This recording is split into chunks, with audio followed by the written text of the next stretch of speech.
नमस्कार. आज मी तुम्हाला माझा स्वामी अनुभव सांगणार आहे. तो मला खूप दिवसाचं असं वाटतं सांगावं, पण सांगते.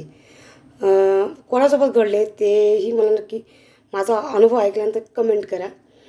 एकदा आता नवरा बायकोचे आमचे खूप भांडणं होतं. ते भांडणामध्ये माझं स्वामींचं नामस्मरण चालूच राहायचं.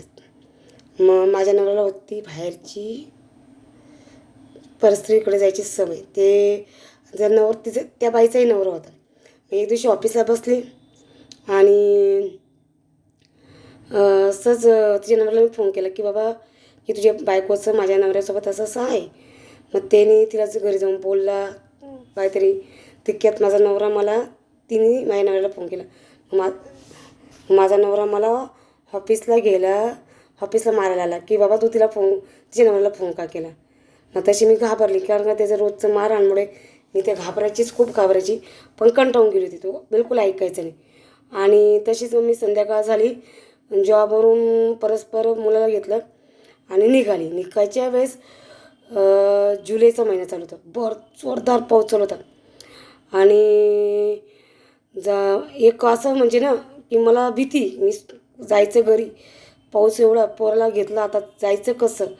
मग एक दादा होते, त्यांना मी म्हटलं की मला तुम्ही फक्त माझ्या मैत्रिणीच्या घरापर्यंत सोडून द्या. तर तर पाऊस एवढा जोरदार की म्हणजे तो दादासुद्धा म्हणजे एवढ्या पावसात मला म्हणायचं ताई चालली कुठं तू एवढ्या हे. तर माझ्या मैत्रिणीचं हॉस्टेल होतं, ते हॉस्टेलला राहत होती, तिच्या घरी जायचं होतं. पण दादा म्हणे ठीक आहे सोडताना त्याच्या बाजूला होतं स्वामी समर्थांचं केंद्र होतं.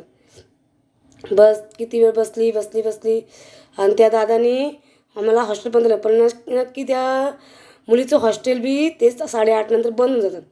मग त्यांना काय अलाउड नसतं समोरच्या व्यक्तीला आपल्या रूममध्ये हे करायला. मग तिला फोन केला, ती म्हणे की नाही आम्हाला काय अलाउड नाही आहे, की आता तुला घेणं शक्य नाही असं ती म्हटली. तर मी घाबरली अजून. म्हटलं अरे आता जायचं कसं. आणि मग मला लागलं, मी स्वामी समर्थ सारखी म्हणत राहिली. मग तितक्यात एका मैत्रिणीला फोन केला. तिला म्हटलं का गं मला ना तुझ्याकडे फक्त आज रात्री राहू दे, सकाळी मला निघायचं आहे. म्हटलं मला आता पाऊस भरपूर आहे, तर मी जाऊ नाही शकत म्हटलं मुलाला घेऊन. मग ती म्हटली बरं ये. आणि तसंच त्याच्या पावसाचा इतका जोर वाढला. नेमका मी केंद्रापाशी स्वामींना म्हटलं मार्ग तुम्हीच दाखवा, तुम्हीच ते पाठीशी. पाऊस एवढा जोरात, पोरगं बी असं थरथर करायला लागलं. माझा मुलगा फक्त काय 2च वर्षाचा होता, ते पण असं थरथर करायला लागलं. आणि त्या ताईच्या घरापर्यंत गेलो, म्हणजे घरापर्यंत नाही, त्या घराच्या आसपास, मला घर तर माहीत नाही, त्या घराच्या असं लोकेशनपर्यंत गेलो. मग त्या ताई जी माझी मैत्रीण होती ती थोडी बाहेर गेली होती. ती येऊस तर जो दादाने मला सोडलं, तो दादा माझ्यासोबत थांबला. मला एकच म्हटलं की मी तुम्हाला तिथपर्यंत सोडल्याशिवाय मी इथून जाणार नाही. तुम्हाला त्या ताईपर्यंत मी सोडतो म्हणे, मग मी जातो म्हणे, माझं काम संपलं म्हणे, तुम्हाला फक्त सोडायचे. पण तितक्यात ती आली आणि 10 मिनिटांनी आली आणि तिच्यासोबत मी गेली. आणि तो दादा लगेच म्हटलं ताई माझं काम झालं, मी तुला तुझ्या जागेपर्यंत सुरक्षित पोचवलं म्हणे, मी चाललो म्हणे. तर मी थोडी रात्रभर विचार केला. आणि म्हटलं दादा मला असं का बोलला की तुला सुरक्षितपणे मी सोडतो, तोपर्यंत मी इथून जात नाही. मग खूप विचार केल्यानंतर कळलं की नाही, खरंच माझे स्वामीच माझ्या पाठीशी होते आणि तेच मला साथ देत होते. खरंच स्वामींची लीला आहे, आघात लीला आहे.